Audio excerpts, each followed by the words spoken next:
Welcome to the Greener Way podcast, a show about people, planet, and purpose, and how investors and corporate leaders push forward in a complex world. The Clean Energy Finance Corporation is Australia's green investment bank. Over the last decade, the CEFC has deployed more than $10 billion to invest in decarbonising Australia with an annualised cumulative return of 4.24%. But almost more importantly, because of their co-investment model, each dollar of CEFC capital attracts a little bit more than $5 of additional private capital to projects, which is a fantastic catalytic effect. For this conversation, we're going to talk with Executive Director Richard Lovell to talk about the past decade and the future of green investment in Australia. Richard, thank you so much for joining us. Yeah, it's a pleasure. Thanks, Rachel. Excellent. So 2023 marked the 10-year anniversary for the CEFC, Richard. In what ways has the mandate for the CEFC expanded or evolved, and how has it stayed consistent over the years? It's an interesting question. We've obviously seen both changes and consistency. So I joined 8 years ago, or a little over 8 years ago now. What has remained the same is obviously that the organisation has had a very strong focus around catalysing investment, as you've talked about.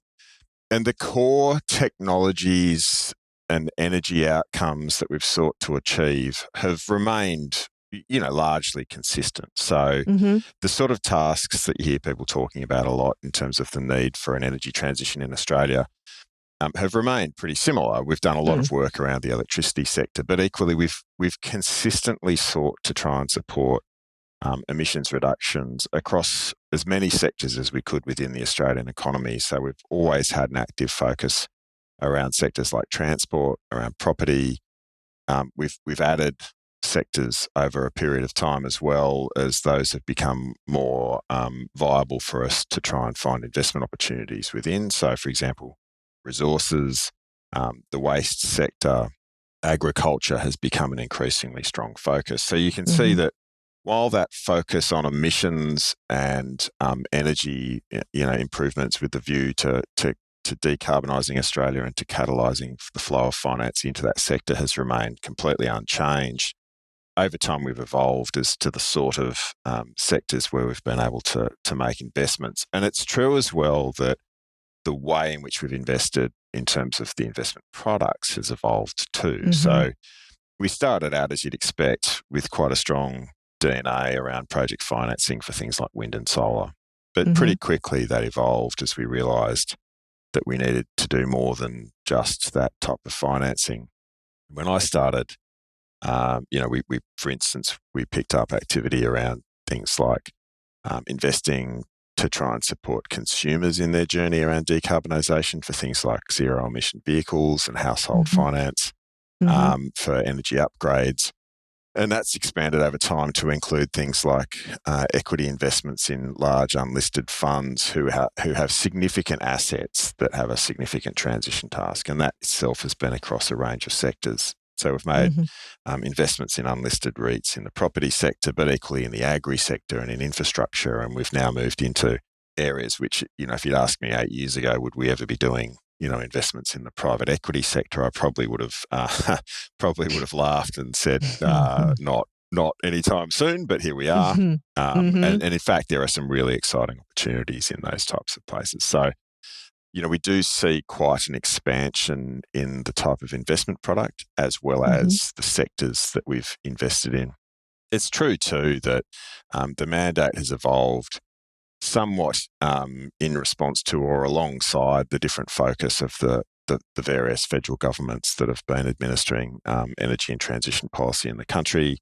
And that has been, as you can imagine, a whole journey in and of itself. There's always been a very strong desire within the organisation to try and be that catalyst for finance, though. And there is always a role for an organisation like CEFC to try and lead capital in. So to give you an example, the very first deal that we ever did was an investment into an existing wind farm, which was badly in need of refinance. And the deal was fully contracted with the power being purchased by one of the large energy retailers. Over time, we obviously moved then to do construction of new wind farms and solar farms just in that space. The they started to have a need for transactions that weren't fully contracted for the sale of the power, so involving what we call merchant risk. And that was a space where the existing banks just couldn't do it. They didn't have the risk settings. They weren't comfortable. Over time, that's changed. And so the sort of deals that we were doing, 7 years ago, banks are now doing with a reasonably high degree of frequency and comfort. And we've moved on to doing deals, for example, which are fully merchant.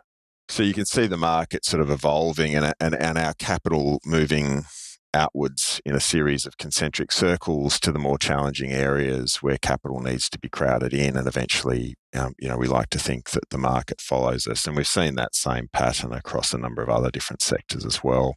And that's what we'd like to continue to try and do. Yeah, I think I've been doing this for a little bit longer than you've been at the CEFC, but I think if, sort of get to the day where, $100 million transactions were just another day at the office is something that maybe we couldn't have foreseen yeah, that's 10 right. years ago. Yeah, that's right. I mean, I think we did 35 transactions last year. Yeah, exactly. Yeah, yeah. And that was that's certainly different to when I started. So yeah, the number of deals, diversity of deals, range of size, range of counterparties have all increased massively. But the core purposes remain the same, and the approach taken has remained pretty consistent in a lot of ways. You've sort of referenced the ups and downs and changes of with federal governments through the tenure of the CEFC, but this current federal government has given the CEFC a significant role in the sustainable finance strategy and a new infusion of capital to invest through the federal budget. What does this say about the role that the CEFC plays as Australia's green investment bank? I think there's a recognition, which certainly goes back further than just the current government. But I think what it reflects is a recognition that the CEFC can perform in a reasonably varied range of policy roles to support the transition. And so ultimately, we're a financier as our primary objective, but and maybe we'll chat about this later. But there are a range of other sort of other things that we can bring to the table. The additional funding is quite interesting because it's targeting some of the really big, thorny challenges in the energy transition for Australia. So the capability of the electricity transmission sector and the grid to be able to handle the quantity of renewables to replace ultimately fossil fuels is a big hurdle to overcome. And so the government has quite rightly paid a lot of attention to that. And that's what the whole Rewiring the Nation policy setting is around. And we have a team of people who are working away incredibly hard to implement that policy and to try and support that improvement to the grid. Equally, the government has provided funding and a level of focus around upgrades to existing residential dwellings under a policy called the Household Energy Upgrades Fund. And so I think those two different policies are quite interesting because they reflect different sectors, somewhat different approaches as to how you invest, different timeframes, different investment products and so forth. But equally, they're both aimed at this challenge of supporting the energy transition. They both involve finance and those sorts of approaches were called out in the sustainable finance strategy, which you mentioned. I think one thing that this government is working away very diligently on is trying to bring a lot of these endeavours together in a relatively cohesive whole approach. And the sustainable finance strategy is somewhat, it's a critical part of that. So it includes work around things like taxonomies, the government's own green bond, a range of other initiatives. So I think, what those things suggest is that the CEFC can play a really important role to act as a means of government trying to bring private sector along with it, support it, unlock key challenges, which otherwise might be tricky to unlock if you didn't have that financing/green bank capability. So it's really exciting, and I think we're very keen to see how that sustainable finance strategy can unlock a whole lot of things, because we see any number of elements of that as being critical to the finance sector playing the role it needs to play. I think I've commented on this in either other conversations, certainly in interviews, that it's really interesting the fact that the government has been very careful to create a joined up approach where each of the pieces of the puzzle refer back to the whole. So like, as you say, with the green bond framework, there was a lot of time in that paper given to linking it back to the sustainable finance strategy, and then, linking that to the rewiring the nation. And so this idea that transition and decarbonising is now central to that nation building project for the Australian government. I think it's interesting to see all these threads coming together. Yeah, totally agree. And they do become quite self-reinforcing in a lot of ways, because if you think about the household sector, one of the big levers to support decarbonisation of the household sector is to decarbonise the electricity sector, because a lot of the source of emissions for the household sector come from their electricity use. But then equally, you then need to tackle other challenges in other sectors. However, it is interesting, as you know, that a lot of the challenges start to look quite like one another. We see that quite a bit in the agricultural sector, and then in the supply chains for the agricultural sector, and all of the tasks that are there. Where I think, an organisation like the CEFC can play a useful role is to find some of those key blockage points and try and, act constructively to unlock them. We see a sort of an end-to-end, kind of spectrum between asset owners, like people who own their homes and people who own farms and driving around in cars, all the way through to large sources of international and domestic capital who want to try and achieve this decarbonisation task because they're superannuants and their investors want them to do it. And they see it as a risk not to do it. And there's a lot of different blockages all the way through. Some of them are technical, some of them are financial. And the more that you do in the space, the more you see what are the potential pathways to get around or through the blockages. Let's drill into that because consistent to the CEFC history is its role as an informational and educational intermediary. I think, again, one of the more interesting things when the CEFC and then the Australian Renewable Energy Agency, ARENA, were set up was that there was a really deliberate part of both of these mandates in terms of educating the space around not only just the technologies and the processes and the tools available, but also how to do it from the financials perspective. How does CEFC's role as this information broker continue to evolve and play into everything we've just talked about?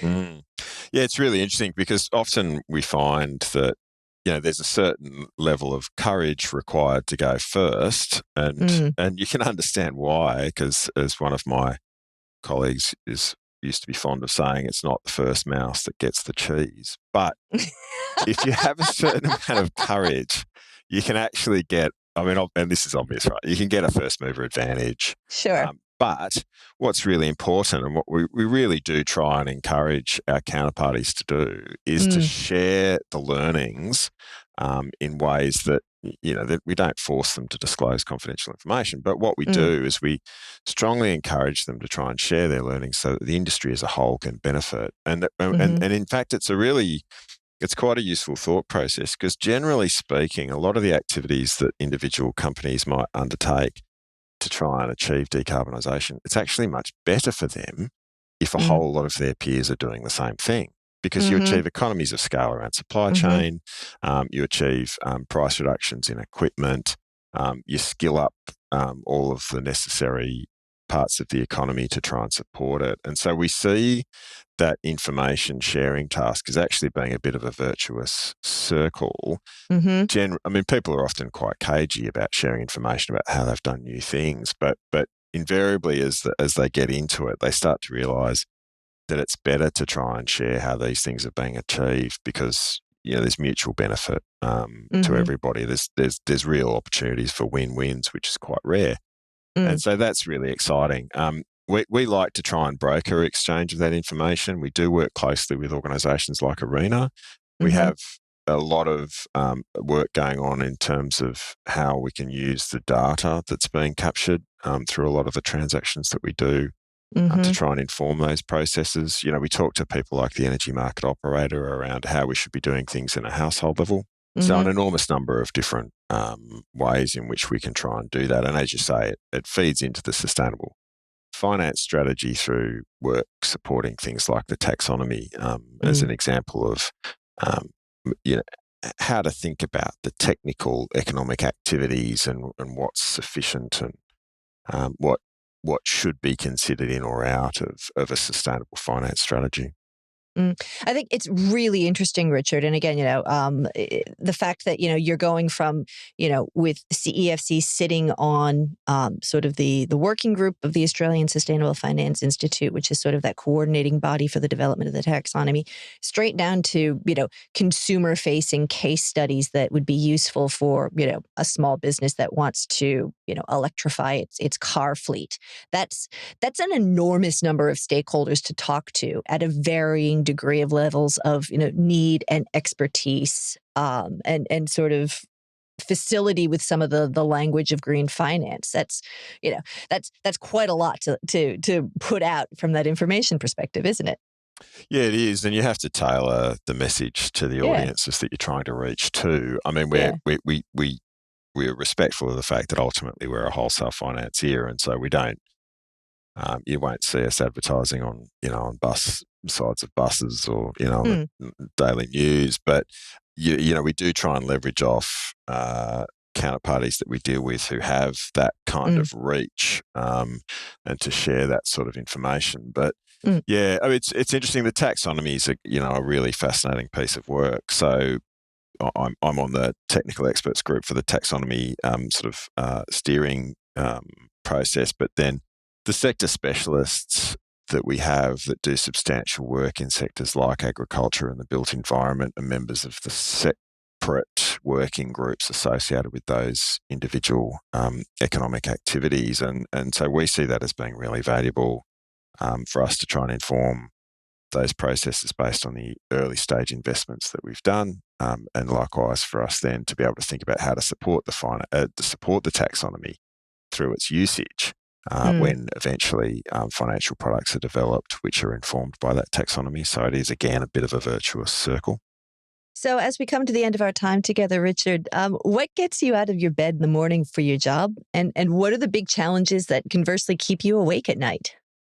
Oh, look, it's actually quite a privileged position to be in fact. Getting out of bed, I mean, other than, if I've been chopping wood or something the day before, getting out of bed is easy because it's not often that you get to take the learnings of a career in the finance industry and use them to try and really support the entire Australian economy to decarbonise. So, in fact, it's an enormous privilege to have the chance to do that. And the team of people that we have here are fantastic. The investment professionals that I work with are second to none, and they're all from different backgrounds and with different areas of focus, but they have a very consistent desire to try and do work that achieves a better outcome for all Australians in terms of the impact on climate. So that's a fantastic opportunity, and it really is quite exciting. Plus, you get to learn a lot of really interesting stuff. In every day, there's not every day, but every week, there's some additional area of focus around technology or international expertise or different business models, different engagement with consumers that you get to try and understand with that objective in mind. So that's enormously interesting. In terms of the thing that keeps me awake at night, I mean, the physical effects of climate change are obviously pretty concerning. Yeah. And so, that does keep me awake at night. I worry about that an awful lot, but you have to try and use what tools you have to mitigate it, and that's really all you can do. I think at a technical level, I think that there are pockets of problems around the financing sector and its sort of thought process with regard to what needs to be done for climate change that worry me. There is at times a tendency for people to see the whole carbon transition as a bit of a magic pudding. you get to do all this wonderful stuff. It doesn't cost anything. You don't have to go to any additional effort. You just read the emails that appear in your inbox and look at the term sheets that come across your desk, make the right choices that you would otherwise make, and away we go. And that's not the case. It's going to require a lot of effort. Apart from the cost, there's actually an enormous shortage of human capital in the Australian market because these issues are complicated, and you can't just retask somebody who previously was doing something completely different. Say, okay, now do what you were doing before, but do it just flawlessly from an ESG and emissions perspective. It takes time and effort. And I think the sooner that people come to a full appreciation of that, the better, because there is a bit of this tendency to think, oh, well, yeah, this will be okay. People will show me these choices and I'll pick the one that's best, and that's actually all that's required. No, I mean, you've got to do work, and it's going to cost. It's going to cost a lot of money. But it's a bit like I say to my beloved mother, when she complains about getting old, the only thing you can say about it is that the alternative is a whole lot worse. If you think this is hard, try doing nothing. That's right. If you don't like the cost of the energy transition, carbon transition, wait till you see what the alternative looks like. That's not great. So I think there's a lot of things, but it is an enormous privilege, and I think it's highlighted for me how everybody should be trying to do as much as they can within their roles, because it's pretty good. It's good fun. Yeah. Excellent. All right, I think let's end on that note. Richard Lovell of the Clean Energy Finance Corporation, here's to the next 10 years of Australia's Green Investment Bank. Thanks for your time. Pleasure. Thanks, Rachel. Thanks for listening to the Greener Way podcast. If you liked today's show, remember to rate and review us on your podcast platform and make sure you're subscribed so you don't miss an episode. Any feedback? Contact us on podcast@fssustainability.com.au. I'm Rachel Allen-Backus. The Greener Way podcast is a product of FS Sustainability, a show about people, the planet, and investing in our collective future. All information in this podcast is for education and entertainment purposes only. The Greener Way podcast gives listeners access to information and educational content provided by discussing numerous financial sustainable options and our featured guests. It is not intended as a substitute for professional, legal, or tax advice. The hosts of The Greener Way are not financial professionals and are not aware of your personal financial circumstances. FS Sustainability operates under an Australian Financial Service Licence and the exemption made available under the Corporations Act 2001 in respect to any information or advice given. Before making any financial decisions, you should read the product disclosure statement and, if necessary, consult a licensed financial professional. For more information, head to the disclaimer page on the FS Sustainability website, fssustainability.com.au.